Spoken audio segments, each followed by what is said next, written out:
እንወያይ።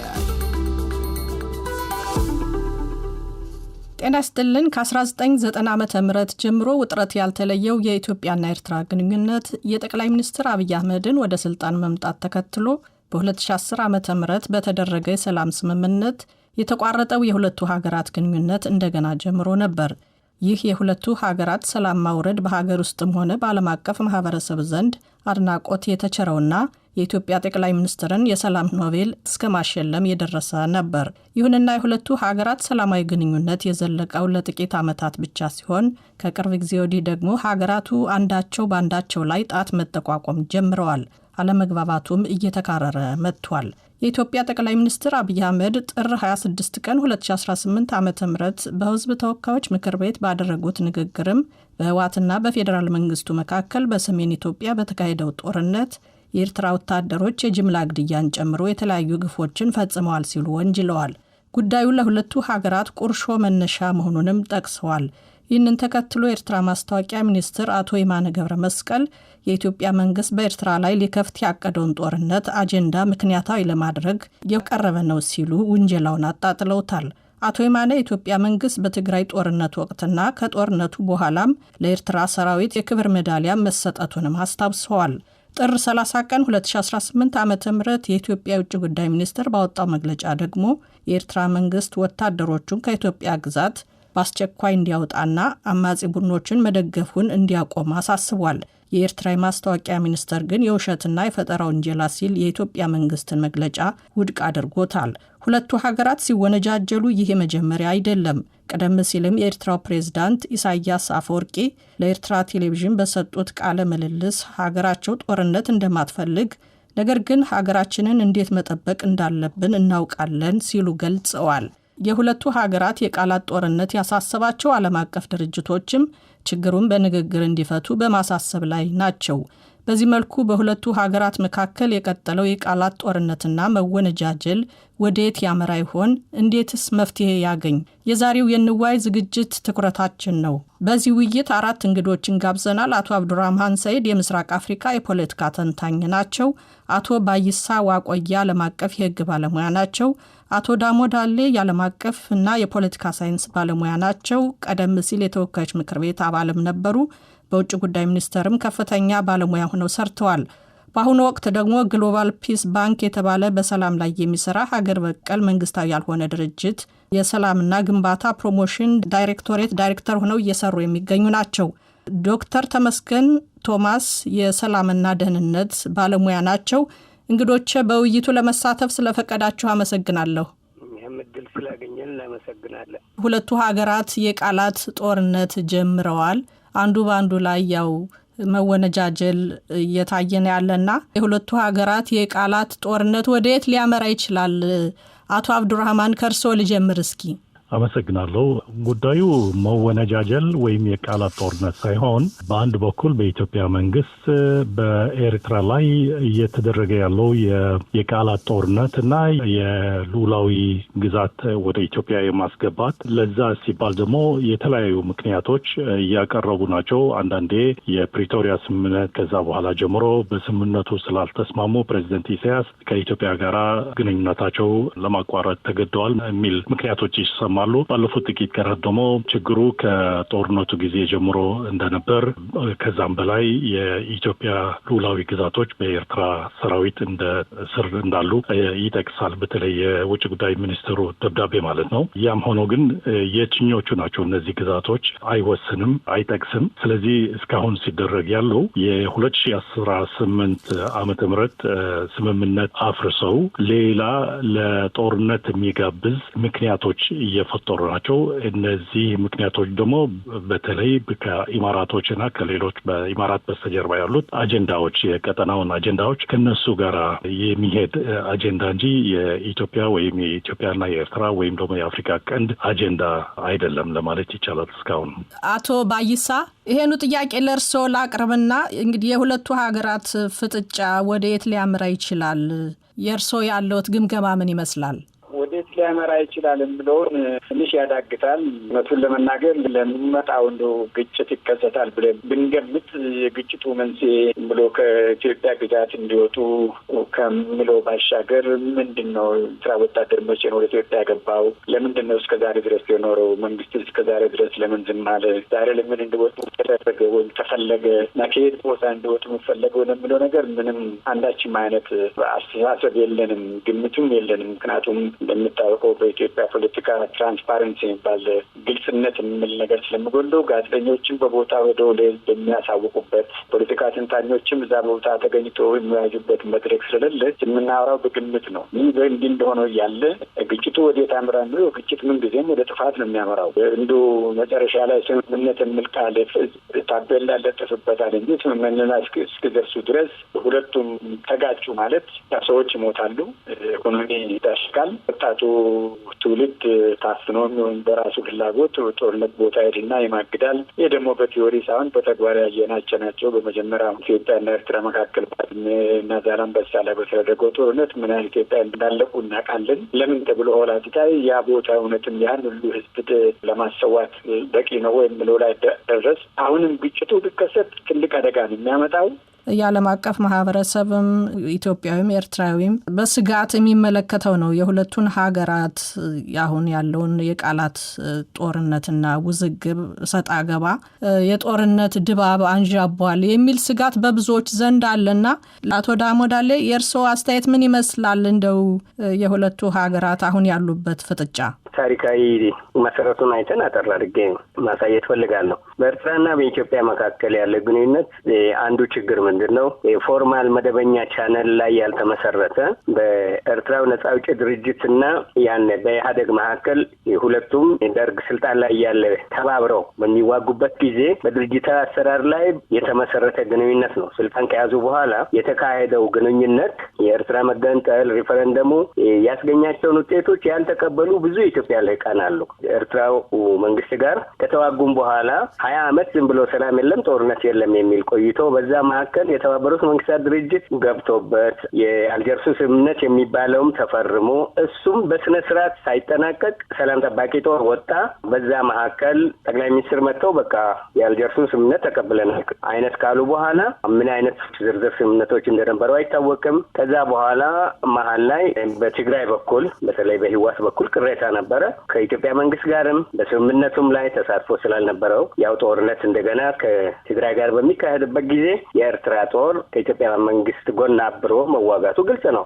አሁን ኢትዮጵያ ጠቅላይ ሚኒስትር ያወሩትን እንደ አዲስ እናነሳለን እንጂ ዓለም አቀፍ ሰብአዊ መብት ድርጅቶች፣ የተለያዩ ዓለም አቀፍ ድርጅቶች የኤርትራ ሰራዊት ትግራይ ላይ በተለይ አክሱም አካባቢ የሰራውን ዘግበውታል። ያው በሶስቱም አካላት ተጠያቂ ያለ ነው የጦርነት ወንጀል ተፈጽሟል ተብሎ ነበር። አሁን እንግዲህ ነገሩ ምንድነው? በዛ መካከል የኢትዮጵያ የባህር ተደራሽነት የሚል ጥያቄ በሰላማዊ መንገድ እናገኛለን የሚል ጥያቄ ሲነሳ በኤርትራ በኩል ቆንጆ ምላሽ አልነበረም። የኤርትራን እንኳን ሳይነካ ከሶማሌላንድ በተደረገውም ግንኙነት ምክንያት ከግብጽ ጋር የማበር አዝማሚያ አለ። ግልጽ ነው። ባጭሩ አሁን ያለው ሁኔታ አሳሳቢ ሁኔታ ነው። አሁን የኢትዮጵያ መንግስት ውጭ ጉዳይ ሚኒስትር በቀደም የጻፈው ደብዳቤ ፎርማል ነው ለኤርትራ ውጭ ጉዳይ ሚኒስትር ሰራዊታችሁ ግዛታችን ውስጥ አለ። አንድ ሁለተኛ ለኢትዮጵያ አማጺያን ወታደሮቻችሁ እርዳታ እያደረጉ ነው። ሁለት እነኚህን አቁሙ ውጡልን ያለው ይሄ ነገር ወይ አደራዳሪ ገብቶ ካላበረደው ወይ ሁለቱ የሚደራደሩበት መንገድ ካልመጣ ወደ አውዳሚ ጦርነት ሊሄድ ይችላል የሚል ስጋት ነው ያለኝ። ዶክተር ተመስገን ለእርሶም ይሄኑ ለነሱ ያነሳውትን ጥያቄ ልድገመውና ያለውት ግምገማ ምንድነው? ምን ያህል አሳሳቢ ነው? በአሁኑ ወቅት ያለው የሁለቱ ሀገራት ፍጥጫ ምን ያህል አሳሳቢ ነው? በጣም አሳሳቢ ነው የሚለውን አንደርላይን አድርጌ ነው ማልፈው። ሌሎች ጉዳዩን ባልደረቦቼ ስላነሱ በሁለቱም በኩል ያለው ኢንተርስቴት ሪሌሽኑ በጣም በውጥረት የተሞላ ነው። የተባለውም ሶስተኛ አካል ገብተው ወደ ሰላምና በውይይት ውጥረቱን ማርገብ የማይቻል ከሆነ ወደ ተለመደው ወደ ቢሼ ሰርክል ውስጥ መልሶ እንደገና ወደ ጦርነት ውስጥ ወደ እልቂት ውስጥ መገባት ግን ያለው ይመስላልና ያለው ውጥረት ከፍተኛ ነው የሚል የምን ግምገማ። እንግዲህ የራሳችሁ ምልከታ አላችሁ አሁን ባለው ውጥረት ላይ በሁለቱ ሀገራት ግንኙነት ሻክሯል፣ አለመተማመን፣ ውዝግብ እና አለመግባባት ነው የሚታየውና ለሁለቱ ሀገራት እንደዚህ መሆን እንደው በምክንያትነት የሚነሱ ነገሮች አሉ። ወደ ኋላ ላይ መፍትሄም ስለምናነሳ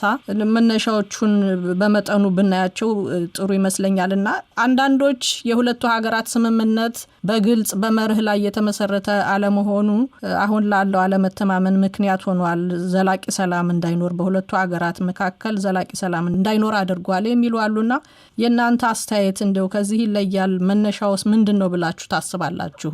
አቶ አብዱራህማን ከርሶ ልጀምር። መጀመሪያ የ2018 ስምምነቶች በተለይ በአስመራ ውስጥ የተፈራረሙት 5 ነጥቦች አሉበት። እነዚህ ነጥቦች የጋራ ትብብር፣ የጋራ ጸጥታ ማለት ሁሉም አይነት ትብብር በሁለቱ ሀገሮች የሚያስተናግድ ስምምነት ነው። 5 ነጥብ የያዘለ። ከዛ በኋላም በጅዳ ያደረጉት ስምምነት የዩናይትድ ኔሽንስ እና የሳውዲ እና የኢማራቶች የተወከሉበት ስምምነት ላይ እዛም 2 ነጥቦች ጨምረው ያው የነበረውን 5 ነጥቦች ትንሽ አስፋፉት። ስለዚህ ግልጽ ነው ማለት ይቻላል። ምክንያቱም ነጥቦቹ የጋራ ትብብር በኢኮኖሚ በጸጥታ እና ሌላ አካባቢዎች የሚያስተናግድ ስለሆነ ምንም ውዝግብ የሚፈጥር ነገር የለበትም። ሌላው ነገር ግን የትግራይ ጦርነትም ሲነሳ ቆይተዋል። ይሄ የትግራይ በዛን ጊዜ ለምሳሌ ከጦርነቱ በፊት ቲፒኤልኤፍ በተለይ ትልቅ ወታደራዊ አቅም ስለነበር ለሁለቱ መንግስታት ለአስመራና ለአዲስ አበባ መንግስታት እንደ ስጋት ስለተቆጠሩ እና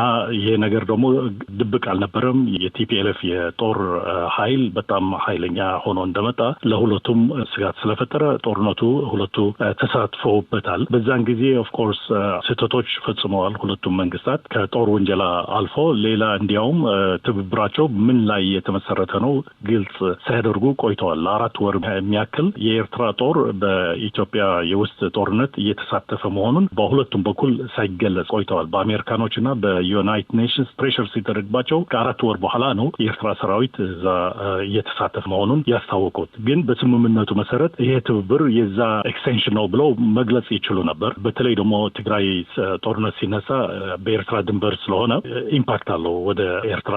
ለዚህም ነው የሰሜን እዝ ሲመታ ሰራዊቱ ወደ ኤርትራ ነው የገባው። ስለዚህ የኤርትራ መሳተፍ እዛ የማይቀር ሁኔታ ነበር። ሆኖም ግን ከጦርነቱ በኋላ የመጣው ጉዳዮች ከፕሪቶሪያ ስምምነቶችም የሆኑ ሌላም የኢትዮጵያ መንግስት የራሱ አጀንዳ ትቶ በተለይ ደግሞ ከሶማሊያና ከኤርትራ የጀመረውን አጀንዳ የትብብር እሱን ጥሎ ነው ወደ ኢማራት አጀንዳ የገባው። የኢማራት አጀንዳ እንግዲህ በቀጥታ ከሶማሊያ ጋር አጣልቷቸዋል። ባለፉት ጥቂት ቀናቱም ከሱዳን ጋር እያጣላቸው ነው። ኤርትራም ጋር ከዚህ ጋር እየተሳሰረ ነው የሚመጣው። ሌላው የሚነሳው በዚህ ላይ የባህር በር ጉዳይ ምንም ችግር አይኖረውም ነበር። ምክንያቱም ዓለም አቀፍ ሕግ መሰረት ኢትዮጵያ የኤርትራ ሆና የሌሎች ሀገሮች ባህር በር የመጠቀም መብት አላት። ለሁለቱም ሀገሮችም ይጠቅማል። እሱ ችግር አይሆንም ነበር። የተቃዋሚ መደገፍ ተብሎ የተሰየመው በውጭ ጉዳይ ሚኒስትሩም አንድ ወንድማችንም ያነሳው እዚህ ላይ ይሄም ኢንፋክት በኢትዮጵያ በኩል ለኤርትራ ተቃዋሚ የሚደግፍ አቋም ብቻ ሳይሆን ክፍት የሆነ የኤርትራ ተቃዋሚዎች በአዲስ አበባ ስብሰባዎች ሲያደርጉ የኤርትራ ታጣቂ ተቃዋሚዎችም በሰመራ በአፋር ክልል ዝግጅቶቻቸው እያሳዩ ናቸው። ስለዚህ ኢትስ ዲ ኦፖዚት ማለት ነው። ምክንያቱም ተቃዋሚ የሚደግፍ ያለው በአሁን ጊዜ የኢትዮጵያ መንግስት ጸረ ኤርትራ ነው። በኤርትራ በኩል ሊደገፉ የሚችሉ ተቃዋሚዎች የሚባሉት እነ ኦላ ለምሳሌ ኦሮሞ ሊብሬሽን አርሚ፣ ፋኖ እና ቲፒኤልኤፍ ናቸው። እነዚህ እንግዲህ ብዙ ዓመታት የቆዩ ናቸው፣ አዲስ አይደሉም። የራሳቸው የሆነ ደግሞ የትጥቅና የወታደራዊ አቅም ያላቸው ናቸው። ስለዚህ ከኤርትራ የሚጠብቁት ደገፍ ያን ያህል አይደለም። ከፖለቲካዊ ደገፍ አልፎ ከዛ በላይ ምንም የሚያስፈልጋቸው ነገር የለም። ቲፒኤልኤፍ ኢንፋክት ኢትዮጵያን በሙሉ ሲገዛ የነበረ ኃይል ነው። በአሁኑ ጊዜም ትግራይ እየገዛ ያለ ነው። ፋኖም እንደዛ ከኢትዮጵያ ሰራዊት ጋር ሆኖ በትግራይ ላይ የዘመተ ኃይል ነው። የሱም አቅም ባለፉት ጥቂት ወራትና ዓመታት በጣም እየተደራጀ መጥተዋል። ኦሮሞም እንደዛ የኦኤልኤፍ ኤክስቴንሽን ነው ኦላ እየተባለ የሚጠራው ወይም ደግሞ ኦነግ ሸኔ እየተባለ የሚጠራው ይሄም ኃይል እዛው ቆይተዋል። አዲስ ኃይል የኤርትራ ድጋፍ የሚፈልግ የኤርትራ አደረጃጀት የሚፈልግ ኃይል አይደለም። ስለዚህ እዚህም ላይ የኢትዮጵያ ውጭ ጉዳይ ሚኒስትር ተቃዋሚዎቹን እየደገፋ የደገፋችሁ ናችሁ ሲል የትኞቹ ተቃዋሚዎች እና ምን አይነት ድጋፍ ነው አያብራራም። እንግዲህ እያንዳንዱ ሰው የራሱን ያነሳል። አቶ አብዱራህማን ያነሷቸው ምክንያቶች አሉ ሰላሙ እንዳይቀጥል የሆኑበት። በእርሶ በኩል አቶ ባይሳ የሁለቱ ሀገራት ሰላም እንዳይቀጥል ያደረጉ ምክንያቶች ምንድን ናቸው ብለው ያስባሉ? እኔ ችግሩ እንደሚመስለኝ እኔ እንደ አንድ ዓለም አቀፍ ሕግ ባለሙያ ከውጭ ሆኜ ለመታዘብ ሀሳብ ለመስጠት በቂ የሆነ ትንተና ለመስጠት የማያስችለው ምንድን ነው ግልጽነት አይደለም። አሁን ለምሳሌ በመሪ ላይ የተመሰረተ ነበር ስምምነቱ ብሎ ለማለት በጣም ያስቸግራል። አዎ ለብዙ ዓመታት ሰላም ጦርነት ያልነበረበት ግን ሰላም ያልነበረበት ሁኔታ ጠቅላይ ሚኒስትር ዶክተር አብይ አህመድ ሄደው ተዛመዱ። ሁለቱ ሀገር ህዝቦች ከአስመራም ወደ ኢትዮጵያ ከኢትዮጵያም ወደ አስመራ ሰው ጎረፍ። ከተወሰነ ጊዜ በኋላ ደግሞ ትንሽ ጋፕ አለ። ምንድን ነው የተፈራረመው ጥልቀቱ? ይሄ 5 ነጥብ እንደው ከላይ በእውነቱን ለመናገር በድፍን ነው የሚቀመጠው። እንደዚህ አይነት ችግሮች ግን ዝርዝር አለው። እንደዚህ አይነት በሁለት ሀገሮች መካከል የሚደረገ ስምምነት ደግሞ ኢኮኖሚን ያጠቃልላል፣ እርሻን፣ የተለያዩ ንግዶችን፣ ኤክስፖርት ኢምፖርትን፣ ብዙ ነገሮችን ያጠቃል ብዬ ነው የማስበው። ይህን ተፈራርመው ከሆነ ሊሆን ይችላል። ይሄ ግን ያልታየ ነው። ስለዚህ ለእኔ ግንኙነቱ ግልጽ የሆነ መሪ ላይ የቆመ አይመስለኝም እና ብዙ እዛ ላይ መተንተን ያስቸግረኛል። ለምሳሌ ወሰኑን በአልጀርሱ ስምምነት መሰረት ኢትዮጵያ ያው የዓለም ፍርድ ቤትን ፈርዶባት እንግዲህ ተብሎ አሁን ነው የተነገረን። በፊት በኢህአዴግ ጊዜ ለኢትዮጵያ ተፈረደ ተብሎ ኋላ ግን አይደለም በዛ ተፈረደ። ለኤርትራ እንዲመለስ በቃል ሲነገር ሰምቻለሁ። ይህ ነገር ኤርትራ መታ ወስደዋለች፣ ይህንን ቦታ ተቀብለዋለች፣ የኤርትራ አካል ሆነዋል እነዚህ ቦታዎች ለእሷ የተፈረዱላት ወይስ አልሆነም? ካልሆነ ደግሞ ለምን ካልተቀበለች? ይሄ ነገር ግልጽ አይደለም። የትግራይ ጦርነት በአንድ በኩል አዎ ይሄ የሀገር ውስጥ ጦርነት ነው፣ እርስ በርስ ግጭት ነው፣ ዓለም አቀፋዊ ጦርነት አይደለም ማለት በሁለት ሀገሮች መካከል ሳይሆን በአንድ ሀገር ውስጥ በመንግስት ላይ እምነት ያጣ ግሩፕ ተነስቶ አመፀ። በዚያን ጊዜ ደጋፊ ኃይልን ከውጭ መጋበዝ መብት ነው። ለምሳሌ የኢትዮጵያ መንግስት የኤርትራን መንግስት መጥቶና እና እርዳኝ ማለቱ ከአስቸኳይ ጊዜ ሲታወቅ አቅም በላይ ነው። ኖርማሊ ባለኝ አገር ውስጥ አቅም ይሄን መቋቋም ስለማልችል እርዳኝ አለ። ይሄ መብት ነው። ለአንድ መንግስት መጥቶ ምን ሰራ ሌላ ጥያቄ ነው። ይህ የኢትዮጵያ መንግስት መብት ነው። ማንኑ እና እርዱኝ ይላል። ትንሽ ዛጋ የሚያጋጨው ምንድን ነው? የኢትዮጵያ መንግስት አደጋ ለነበረው መንግስት ነው ወይስ አገሪቷ ናት? ይህ ትልቅ ልዩነት አለው ለህግ። ኢትዮጵያ ያንን ያሰጋት የኢትዮጵያ መንግስት ይወርቃል ተብሎ ነው ወይስ ኢትዮጵያ ትወርቃለች ነው? ነገሩን ክታዩ ትግራዮች ኢትዮጵያን ናቸው። መጥተው መሀል ሀገር መንግስትን አስወግደው ስልጣን ላይ የሚወጡ ኢትዮጵያን ናቸው እና ይሄ ትልቅ የህግ እንትን ያመጣለኝ። ግን ከጦርነቱ በኋላ ኤርትራውያን ቀርተዋል እስከዛሬ። እኔ አሁን በእውነት ብትጠይቅኝ ከሌላ ጊዜ የወጡ ይመስለኝ ነበረ። ያ ሁሉ በፕሪቶሪያ ስምምነት ተፈርሞ አገር ሰላም ተብሎ በትግራይ ክልል ማሉ መንግስትና በፌዴራሉ መንግስት መካከል ሰላም ተመስርቶ በሉ ቀስ በቀስ ቢሆን እየሄደ የኤርትራ መንግስት እስካሁን ኢትዮጵያ ውስጥ መቅረቱ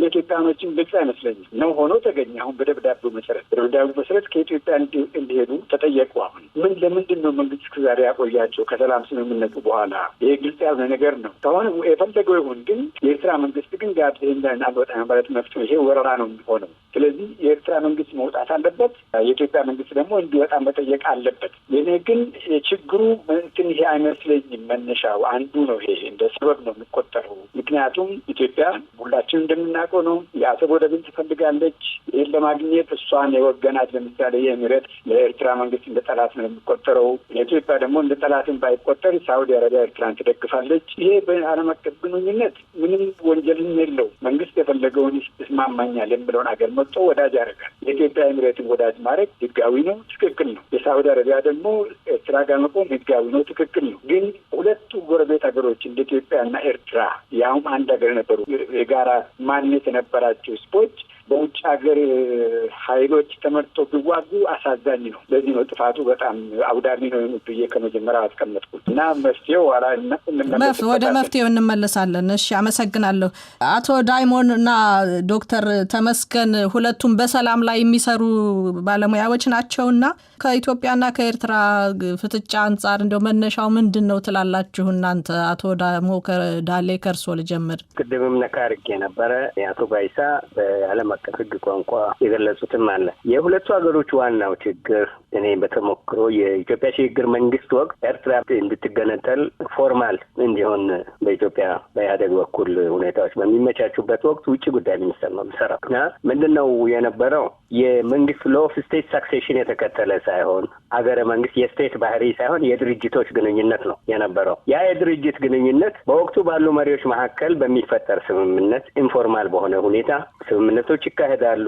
ለምሳሌ በውጭ ጉዳይ ሚኒስቴር ቻነል በኩል በመደበኛ መንግስታዊ ማዕቀር በኩል ሳይሆን ድርጅት ለድርጅት ውይይቶች፣ ስምምነቶች እየተደረጉ ነው ያሉት። እሱ ነገር ይሄ ኢንፎርማል የሆነ ግንኙነት መደበኛ መንግስታዊ ያልሆኑ ግንኙነቶች የችግሩ መንስኤ መሆኑን ለመገንዘብ ኤርትራ ከተገነጠለች ከብዙ ዓመት በኋላ 83 ላይ በጉልበት ነው እንግዲህ የያዙት። ከዛ በኋላ ዲፋክቶ ስልጣናቸውን ሬፈረንደም እንዲያደርጉ የኢትዮጵያ መንግስት ሽግግር ወቅት መንግስት ሬፈረንደም እንዲደረግላቸው ደብዳቤ ጽፎ ሬፈረንደም ተደርጎ ወጥተው እንደገና በድንበር ላይ ወሰን ላይ ምክንያት መጣላታቸው መዋጋታቸው የሚያሳየው ምንድን ነው? ግንኙነቱ ስነ ስርዓት በሌለው ሁኔታ መካሄዱን ነው የሚያሳየው። ሲገነጠሉ የተገነጠሉበት ግዛት መጀመሪያ ተወስኖ ነበር መውጣት የነበረባቸው እንጂ በኋላ እንደገና ክርክር ሊነሳ አይገባም ነበር። ከዛ በኋላ ያለቀው ኢንፎርማል ግንኙነቱ ምንድነው? ድርጅታዊ አሰራር ምክንያት መንግስታዊ አሰራር ባልተከተለ ሁኔታ የተፈጸመው ስምምነት ሁለት ችግር አምጥቷል። አንደኛ በጉልበት ስልጣን ስለያዘ ኢህአዴግ የኤርትራን ወግኖ እንጂ ኢትዮጵያን ወክሎ አይደለም የተደራደረው የሰራው የሚል የኢትዮጵያን ቅሬታ አለ።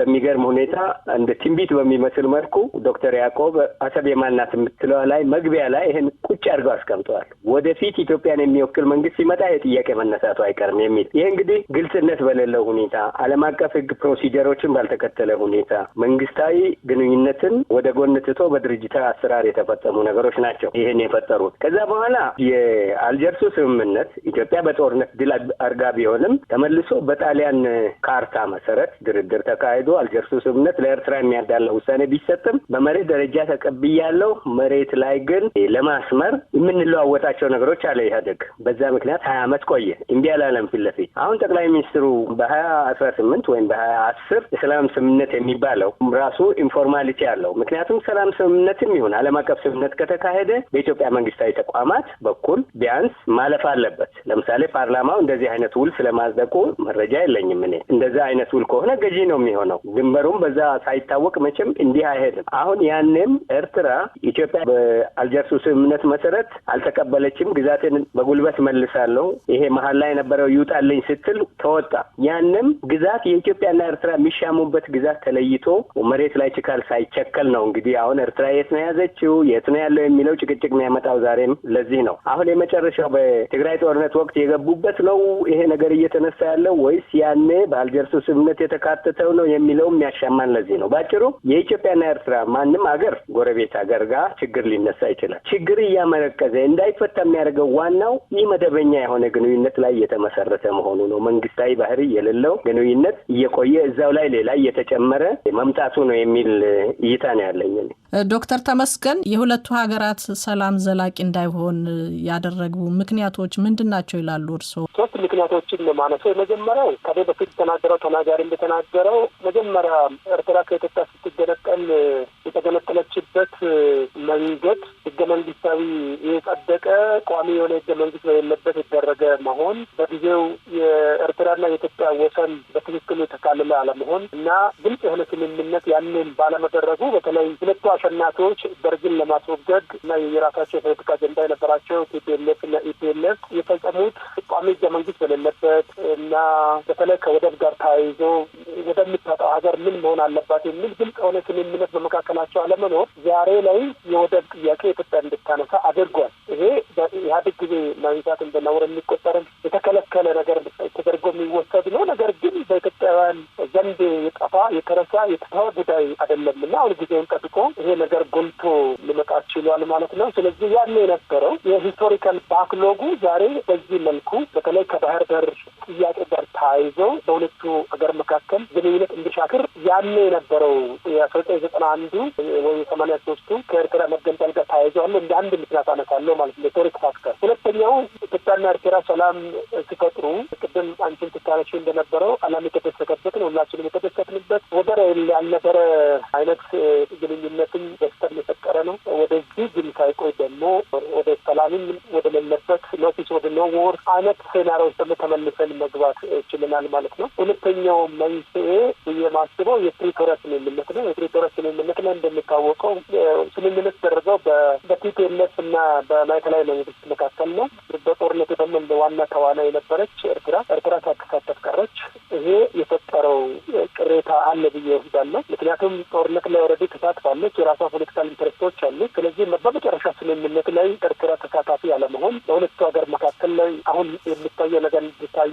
ግንኙነት የበለጠ ከመጠናከር ይልቅ እየሻከረ እንዴት እንደ አንድ ምክንያት ሆኗል ብዬ ወስዳለሁ። አሁን እንዴቱ የባህር በር ጥያቄ ነው፣ ግን ጂኦፖለቲክሱ የራሱ የሆነ ኢምፓክት ፈጥሯል።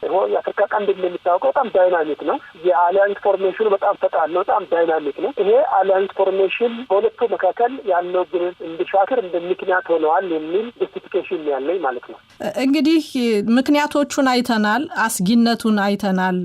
በሁለቱ ሀገራት መካከል ያለው ፍጥጫ አሁን አስጊ ነው የሚል ምክንያቶቹንም አንስተናል። የራሳችን ምክንያት የምንላቸውን ነገሮች እነዚህ ምክንያቶች ሄደው ወደ ግጭት ካመሩ እንግዲህ ሁለቱ ሀገራት ህዝቦች በድህነት የሚኖሩ ናቸው።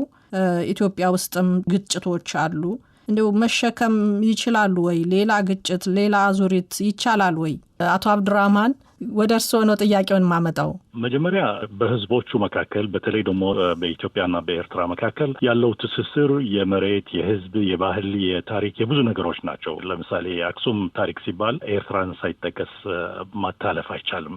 ሌላው ኢትዮጵያ ኢንፋክት አክሱም ለኤርትራ ይቀርባል፣ ሌሎቹ አካባቢዎች ደግሞ ለሌሎቹ ሊቀርብ ይችላል። ስለዚህ የሚያገናኛቸው ብዙ ነው። ጥቅሙና ትርፉ ደግሞ ከሰላምና ከትብብር የሚገኘው በጣም እጅግ በጣም ይበልጣል ከጦርነትና ከሌላው። ባለፉት ለምሳሌ ብዙ አመታት እስከ 100 ዓመት የሚደርስ የጦርነት ውጤት አይተነዋል። ድህነትና የሰው ህይወት መጥፋትን እና ሌሎችም ናቸው። ስለዚህ እዚህ ላይ ምንም የማያጠራጥር ነገር ሁለቱ ሀገሮች ከዛም አልፎ ሶማሊያና ጅቡቲም ሌሎቹም ጨማምሮ አንድ የሆነ ልክ ጥምረት ወይም ህብረት እንደ አውሮፓ ህብረት እንደዛ መመስረት ይቻላል። ይሄ ኢንፋክት የኔ ትልቅ ፕሮጀክት እሱ ነው። ለሎንግ ተርም ሲባል ለነጻነትና ለሰላም ሲባል እነዚህ ሀገራት በደንብ ተሳስረው መኖር መቻል አለባቸው። ይሄ ግን ሲባል እውነቱን ሐቁን መጠምዘዝ የለበትም።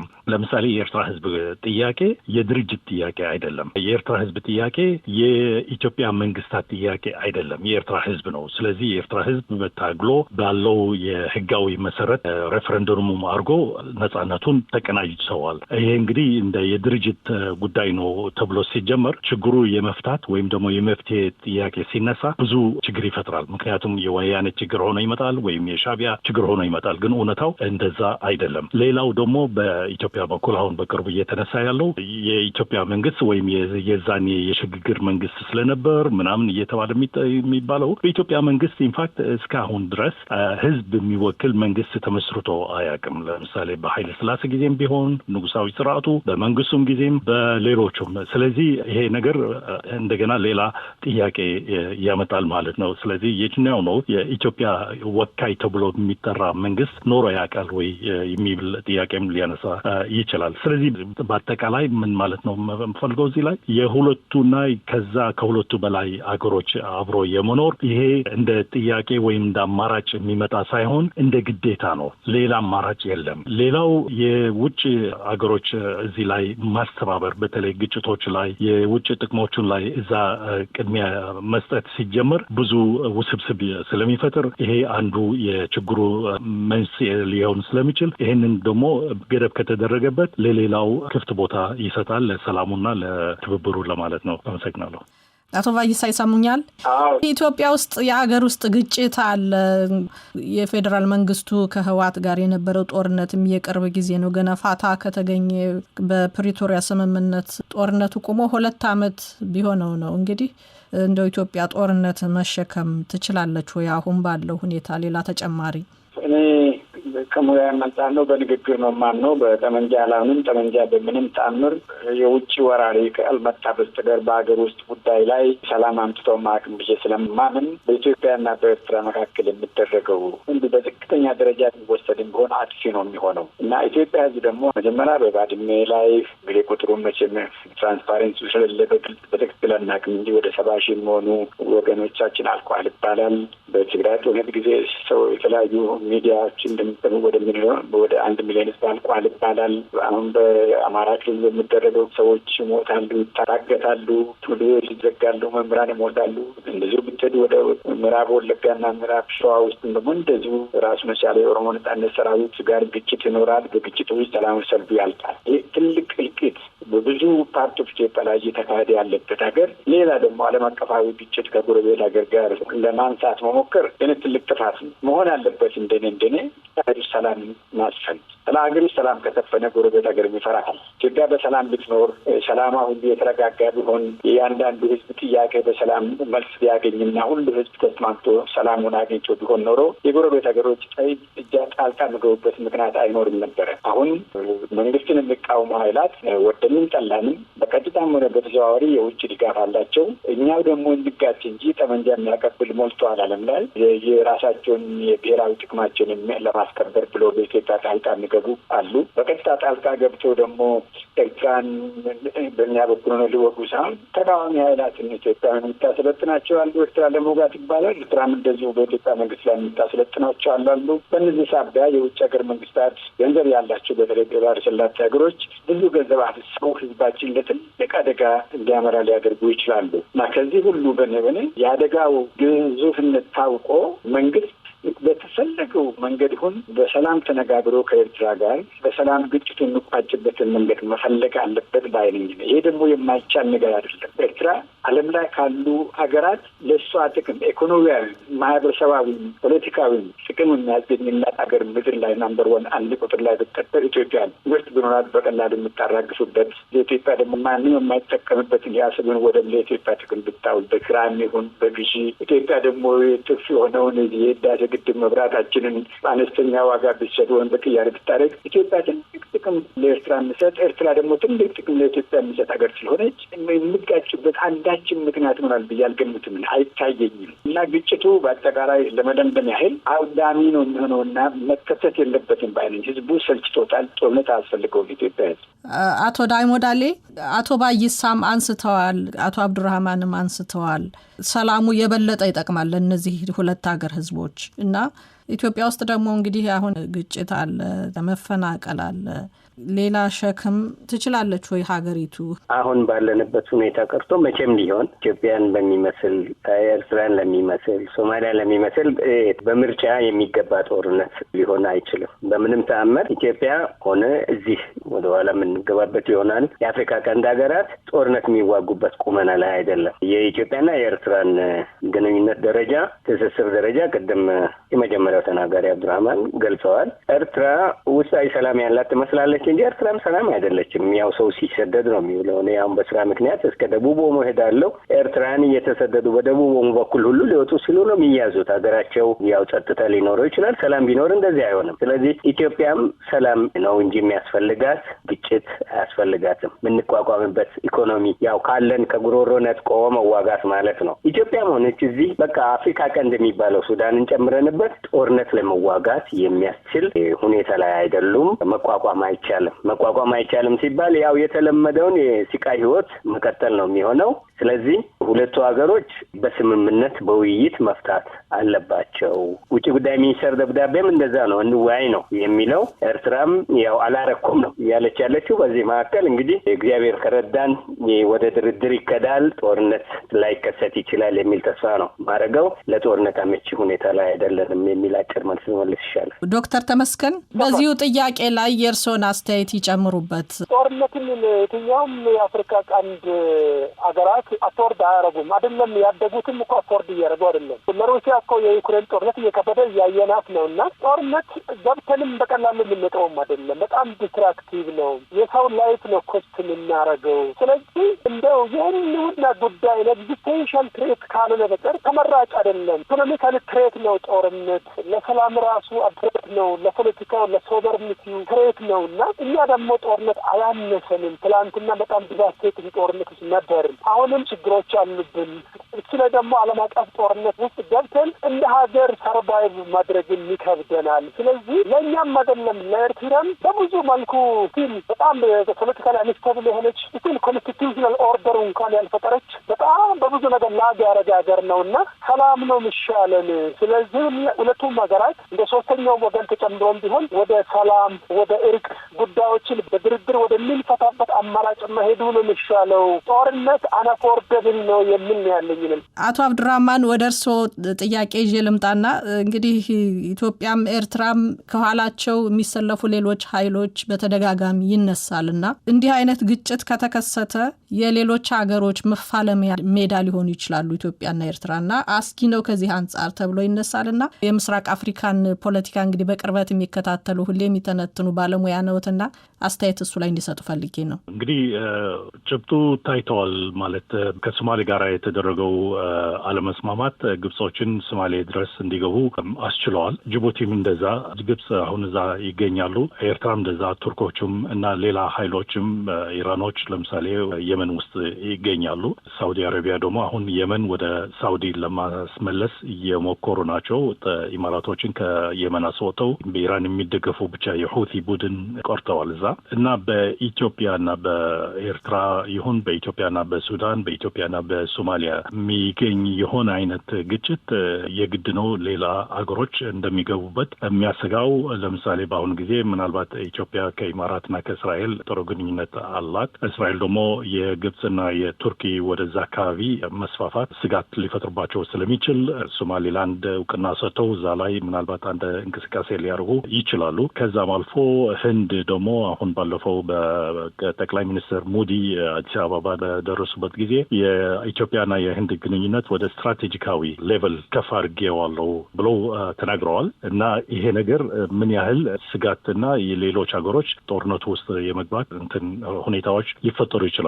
ይሄ እንዳይሆን እንግዲህ የመንግስታቱ ወደ ነበርበት ወደ 2018 እዛ ላይ መመለስ አለባቸው። ይሄን ለማድረግ ደግሞ መጀመሪያው የባህር በር ጥያቄ ይሁን የሌላ ጥያቄዎች የሚነሱት በአግባብ በተጀመረው ስምምነት በተጀመረው መንፈስ በ2018 የተጀመረው በአስመራና በጅዳ በአቡዛቢም የተደረገው ስምምነቶች እዛ ላይ መመለስ ቀላል ነው። እሱ ይቀላል፣ እሱ ደግሞ ይበጃል ለሁለቱም። ኢንፋክት ለሁለቱም ብቻ ሳይሆን ለሌሎቹም ጨምሮ ማለት ነው፣ ለቀጠናው በሙሉ ሌላ ሊገቡ የሚችሉ ኃይሎችም እንዲቆጠቡ ያደርጋል። ወደ መፍትሄ እየመጡ ነውና መፍትሄውን ከማንሳታችን በፊት እንደው በቀጠናው ላይስ ምን ሊያመጣ ይችላል? እንዲህ አይነቱ አሰላለፍ ቀውስ ያመጣል። እንደሚታወቀው የቀይ ባህር ዋና የንግድና የሌላ መናኸሪያ አካባቢ ስለሆነ የአፍሪካ ቀንድ ደግሞ እዛ አካባቢ ነው ያለው። ስለዚህ ቀውጡ የአፍሪካ ቀንድ ሀገራት አልፎ ወደ ቀጠናውና ዓለምን ሊያሰጋ ይችላል። ለዚህም ነው በዩናይትድ ኔሽንስ ይሁን በአሜሪካም በአውሮፓ ህብረት ጫና እየተደረገ ነው ወደ ጦርነት እንዳይመራ ይሄ ነገር እየተባለ ነው። ምክንያቱም ለነሱም ስለሚጎዳ ማለት ነው በኢኮኖሚና በሌላ ምክንያቶች። አቶ ባይሳ ወደ ቀጠናው የሚያመጣውን ችግር እንዴት አዩት? ለሀገራቱ ብቻ ሳይሆን ሌሎች ሀገራትም የመፋለሚያ ሜዳ ሊያደርጉት ይችላሉ። አንዱ በአንዱ ጀርባ ሊሆነ ይችላልና በቀጠናው ላይ የሚያመጣው ችግር ምን ሊሆን ይችላል? በቀጠናው ላይ ትልቅ ችግር ያመጣል ባይነኝ። አቶ አብዱራህማንም በትክክል እንዳስቀመጡት ፊት በቀይ ባህር አካባቢ ምንም አይነት ፕሬዘንስ ወይም ያልነበሩ አገራት አሁን ከሚጠበቀው በላይ ኃይላቸውን አሰባስበው እዚህ አካባቢ መገኘት በሶማሌላንድ ብሎ መገኘታቸው ልክ አቶ አብዱራህማን እንዳለው በጣም መሳሳቢ ደረጃ ላይ ሊያደርስ ይችላል ይህን ግጭት። ስለዚህ ግጭቱ እንደ 1998 ዓመተ ምህረት በኢትዮጵያና በኤርትራ መካከል ብቻ ላይሆን ይችላል የሚል ግምት አለ። የአሁኑ ግጭት ከዛ ይከፋል። ያ ማለት በቀጠና ውስጥ ብዙ አገሮች በቀጥታም ሆነ በተዘዋዋሪ ሊካፈሉ የሚችሉበት ሁኔታ ይፈጠራል። ይህ ሲሆን ብዙ ጊዜ ልክ አሁን ሱዳን ውስጥ ባለው የእርስ በርስ ግጭት ብዙ የሱዳን ስደተኞች ወደ ኢትዮጵያ ይመጣሉ። ይሄ የጸጥታ ጉዳይን ጥያቄ ውስጥ ያስገባል እና ትልቁ ጦርነት በተካሄደ ኢትዮጵያና ኤርትራ መካከል ኢትዮጵያኖች ሊፈልሱ ይችላሉ ወደ ጎረቤት ሀገራት። ይሄ ብዙ ጣጣ ሊያመጣ ይችላል። ምንም የማይሰማቸው በቀጥታ በጦርነቱ የማይሳተፉ መሳሪያ ወይም ገንዘብ ብቻ ልኮ የሚያዋጉ ሀገራት ደግሞ በጣም ብዙ ናቸው። ስለዚህ ኢትዮጵያ ይሄ ሁሉ ይጠብቃታል። እንግዲህ ቀጠናውን ብዬ ነው የማስበው። እንግዲህ አድርግና ጦርነቱ ግጭቱ ከተካሄደ ግን አምናለሁ ወደዛ አንደርስም ብዬ ነው የማስበው። እንግዲህ በእኔ ግምት በስምምነት ያልቃል ብዬ አስባለሁ። በተረፈ ግን ትልቅ አደጋ ነው ያጋጠመናል ጦርነቱ ብነሳ። አቶ ዳሞ እንግዲህ ሌሎች ሀገሮች ጣልቃ ሊገቡ ይችላሉ። የሁለቱ ሀገራት ብቻ ጦርነት ሊሆን አይችልም ጦርነቱ ከተነሳ የሚል በሁለቱ ተወያዮች ተነስቷልና ከኢትዮጵያም ከኤርትራም አልፎ በአካባቢው የሚያመጣው ችግር ምን ይመስላል? ኦልሬዲ ግጭቱ ወደ ጦርነት ከመፈንዳቱም በፊት የተወሰነ ኃይል አስተላለፍ አለ። በተለይ ኤርትራ ከግብጽ ጋር ያላት ቅርበት በጣም እየጨመረ ሄዷል። የግብጽ ሚና በቀላሉ የሚታይ አይደለም። እንደ ኢትዮጵያዊ ወይም ኢትዮጵያ ቦታ ሆኖ ለሚመለከት ሰው በዚህ በህዳሴው ግድብ ምክንያት የግብጽ ፊት ለፊት ነው all options are available, all options are on the table የሚል ነገር አላቸው። ኢትዮጵያን መክበብና ውስጣዊ ሰላሟን ማንሳት ኢትዮጵያ ተገዳ አስገዳጅ ውል እንድትፈርም ማድረጊያ መንገድ ነው የሚል ግልጽ አቋም ነው የሚያራምዱት። ስለዚህ ቀጥታ ኢትዮጵያ ላይ ያው ከኤርትራ ጎን የምትሰለፍ ሀገር ግብጽ ነች። ይሄ ማንም ያውቀው ነው። ግብጻውያንም ራሳቸው ማይዋሹት ነው። ደጋግመው ጉብኝቱ ምንም የሚካሄድበት ነው። የመንግስታት አስተላለፍ ቅድም ሁለቱም ሰዎች ተናግረዋል። መንግስታዊ ያልሆኑ አካላትንም እዚህ ውስጥ ማስገባት ነው የሚያስፈልገው። ግጭቱ ከተፈጠረ ከየመን ሁቲዎች፣ ደቡብ የመን ሳውዘርን ትራንዚሽናል ካውንስል ዩናይትድ አረብ ኤምሬትስ ጎን ያለውና ሳውዲ አረቢያ በቀደም የምትደበድበው ኃይል አለ። እዚህ ሶማሊያ ውስጥ አልሸባብ አለ። ሱዳን ውስጥ ተፋላሚዎች አሉ። የታችኛው ዳርፉርን ይዞ አሁን ወደ ኢትዮጵያ እየቀረበ ያለው አለ። ሌሎችም የሽብር ቡድኖች ሁሉ ሊገቡበት ይችላሉ። ስለዚህ ጦርነቱ ቀጠናዊ ብቻ ሳይሆን ዓለም አቀፋዊ የመሆን አጋጣሚ ሊፈጠር ይችላል። ከዛ ደግሞ ያው ቁጭ ብሎ ሰቀሉትን ቆሞ ማውረድ ያቅታል በሚሉት አይነት ማስቆሙን መከራ ነው። የተዋናዩ ብዛት ሲበዛ አንዴ ከፈነዳ በኋላ መመለስ በጣም አስቸጋሪ ነው የሚሆነው። ስለዚህ አሰላለፉ ገና ካሁኑ ኦልሬዲ ጎራዎች እየተሰለፉ ያሉበት ነው። በተጠንቀቅ ያለበት ነው። መለኮሷን ነው የሚጠበቀው የሚመስለውና ግጭቱ ከፈነዳ የዓለም አቀፍ ጦር ሜዳ ነው የሚሆን የሚመስለኝና በጣም አስፈሪ ነው። ዶክተር ተመስገን የእርስዎ አስተያየትስ እዚህ ላይ ምን ይመስላል? ይሄኑ ጥያቄ ነው ለእርስዎ የማነሳው። አመሰግናለሁ። ተስፋ ማደርገው ጦርነት አይነሳም የሚል እንደው አላደለ እምነት አለኝ። ጦርነት የሚነሳ ከሆነ ግን በጣም ኮንሲኩዌንሱ በጣም ዲስትራክቲቭ ይሆናል። ኤክስትሪምሊ ቫዮለንት ነው የሚሆነው። ኢንተርናሽናል ሴኩሪቲ ትሬት ሁሉ ሊሆን ይችላል የሚል ሀሳብ አለኝ። ኢትዮጵያ ውስጥ የውስጥ ኃይል አለ። በሀገራት መካከል የሚደረግ ጦርነት ዓለም አቀፍ ጦርነት ነው የሚባለው። ኢንተርናሽናል ነው የሚሆነው። ኢንተርናሽናል መሆኑ ብቻም ሳይሆን አፍሪካ ቀንድ በጣም ዳይናሚክ ነው። ሱዳን ውስጥ ኦንጎይንግ ሲቪል ዋር አለ። ሶማሊያ ውስጥ እንደዛው አልሸባብ ያልተረጋጋ ኤንቫይሮንመንት አለ። በሰላም አስከባሪ ስም የገባ የጎረቤት ኃይላትም አሉ። እንደዚሁ ደግሞ ቀይ ባህር እንደሚታወቀው ኢንተርናሽናል ትሬድ ሩት ነው። በጣም ከፍተኛ የሆነ ሴኩሪታይዝድ የሆነ ዞን ነው። ጅቡቲ ውስጥ እንደሚታወቀው ከፍተኛ የሆነ ለሀያላን ሚሊተሪ ቤዝ ያለበት ቀጠና ነው። ስለዚህ እዚህ አካባቢ ላይ የሚፈጠረው ጉዳይ አልቲሜትሊ ዓለም አቀፍ የመሆን እድሉ በጣም ከፍተኛ ነው የሚሆነው። በዛ ላይ ደግሞ እንደሚታወቀው ጎራ መፈጠር አለ። አላይመንት ሪአላይመንት ብል ታነሳ የነበረው ስትራቴጂክ ፓርትነርሺፕ የመፍጠር ሁኔታ ይታያል በኤርትራም በኩልና ስለዚህ ሌሎች ሀገራት የመግባት እድሉ በጣም ከፍተኛ ነው የሚሆነው። እንደዚህም ከባህር ማዶ እንደሚታወቀው ጋዛ ላይ የሚሆነው እስራኤል አሜሪካና ኢራን ጋር ተያይዞ ያለው ፍጥጫ የሁቲ ስለዚህ ኦቨርኦል ዳይናሚክሱ ኢንቫይሮንመንቱ በአጠቃላይ በጣም ቮላታይልና ከፍተኛ የሆነ ማለት መገመት የማይቻል አንፕሪዲክተብል ሴኩሪቲ ዳይናሚክስ ነው ያለው። ጂኦፖለቲክሱ በጣም ከፍተኛ ነው። እዚህ ላይ ይሄን ጨመርን ማለት እኛ መሸከም የማንችለውና መውጣትን የማንችለው ውጤት ነው ሊመጣ የሚችለው። ስለዚህ አደጋው በጣም ከፍተኛ ነው እና በተቻለ መጠን ወደዚህ ጦርነት መግባትን ማስቀረት የሚቻልበት አማራጭን ሁሉ ኤግዞስቲቭሊ ማየቱ ነው ለሁለቱም ሀገር የሚያዋጣው የሚል አስተሳሰብ ያለኝ። ወደ መቋጫው እየመጣን ስለሆነ ከዚህ አዙሪት ሀገራቱ እንዴት ይውጡ? መፍትሄው ምን ይሁን? ይቀጥሉ ዶክተር ተመስገን በዛው ይቀጥሉ። መፍትሄው ሊሆን የሚችለው ሰላም ነው። አንዳንዴ ሰላማዊ ባልሆነ መንገድን ሰላምን መፈለግ ተገቢ ነው ብዬ አስባለሁ። ምናልባት ኢትዮጵያ የምትፈልገውን ነገር ሁሉ ዛሬ ላታገኘው ትችላለች። ኤርትራ የምትፈልገውን ነገር ሁሉ በአንድ ጊዜ ሁሉንም ኢንተረስት በአንድ ጊዜ አናገኝምና ለአጀንዳዎቻችንን ጊዜ መስጠት በጣም ጥሩ ነው። በተቻለ መጠን ደግሞ ታጋሽ መሆን ጥሩ ነው። አሁን ኦፍኮርስ ግሎባል ገቨርናንሱ በጣም ስትራክቸርድ እየሆነ ነው። ሴኩሪቲ ካውንስል ማለት ያስቸግራል። ገቨርናንሱ በአጠቃላይ በጣም የመፈረካከስ አደጋ እየታየ ነው እና እንደው አፍሪካ ህብረትም የተባበሩ መንግስታት ድርጅትም ሴኩሪቲ ካውንስልም በዚህ ጉዳይ ላይ ጣልቃ ገብቶ ይሄን ጉዳይ ጉራ ይዞ አንዱ ሌላውን ከመደገፍ ይልቅ ለጋራ ሰላም፣ ለጋራ ደህንነት ይሄን ጉዳይ በጠረጴዛ ዙሪያ ተነጋግረን የመለስነውን ሰላም ወደ ነበረበት ለመመለስ የሚደረግበት ጥረት አማራጮች በአፍሪካ ህብረትም በኢጋድ በኩልም ብሎ ደግሞ በሴኩሪቲ ካውንስልም ወይ በተለይ በዩሮፒያን ዩኒየን እና በአሜሪካ በኩል ቻይናንም ጨምሮ መልቲላተራል የሆነ ዲፕሎማቲክ አፕሮች ተከትለን መፍትሄ ብንፈልግ ይሻላል። ይሄ ነው የሚያዋጣው። ፕሮፖዝ ማድረገው እኔ መልቲላተራል ዲፕሎማቲክ አፕሮችን ነው። አመሰግናለሁ ዶክተር ተመስገን። አቶ አብዱራህማን መፍትሄውን መቋጫው ምን ይሁን? እንዴት ያብቃ ይሄ የጦርነት የሁለቱ ሀገራት የጦርነት አዙሪት? እንግዲህ በአሁኑ ጊዜ በኢትዮጵያ መንግስት ነው የባህር በርና የሌሎች እየተነሱ ያሉት እና እነዚህም ለጦርነት ጀስቲፊኬሽን ለመስጠት ከመጠቀም ተቆጥበው ባለው በ2018 ስምምነቶቹ መሰረት ወደዛ ተመስርተው እንደዛ ቢሰሩ የተሻለ ነው። በተለይ ደግሞ በፕሬዚደንት ኢሳያስ ኢንፋክት የቅርብ ሰዎቻቸውን የማያምኑ ሰዎች ሆነው ለጠቅላይ ሚኒስትር አብይ አህመድ ግን ትልቅ እምነት ሰጥተው በጣም ሊሰሩ ከሱ ጋር ፈልገው እንደነበር ሁላችን ታዝበናቸዋል በዛን ጊዜ እና ያን ነው የሚያዋጣው። ሁለቱ ሀገሮች መንግስታቱ ኦፍ ኮርስ የህዝቡ ጉዳይ ነው፣ ጥሩ ናቸው መጥፎ ናቸው እዛ ላይ ሳንገባ ማለት ነው። ግን እነዚህ ኃይሎች ያው በአሁኑ ጊዜ የኢትዮጵያና የኤርትራ ህዝብ ኃላፊነት ተሸክመው ስላሉ ወደ ሰላም ተመልሰው በሰላም በድርድር የሆነ ነገር የሚያለያያቸው ካለም መፍታት ወደዛ ብቻ ነው፣ ሌላ አማራጭ የለም። አንድ የመጨረሻ ቃል ልላት የምፈልግ ደግሞ አቅሙ አለን ወይም መሸከም እንችላለን ወይ አንችልም የሚል ጥያቄ ብንችልም ጦርነት አማራጭ አይደለም። ጦርነት በምንም ጊዜ ለማንኛውም ነገር አማራጭ ሊሆን አይችልም።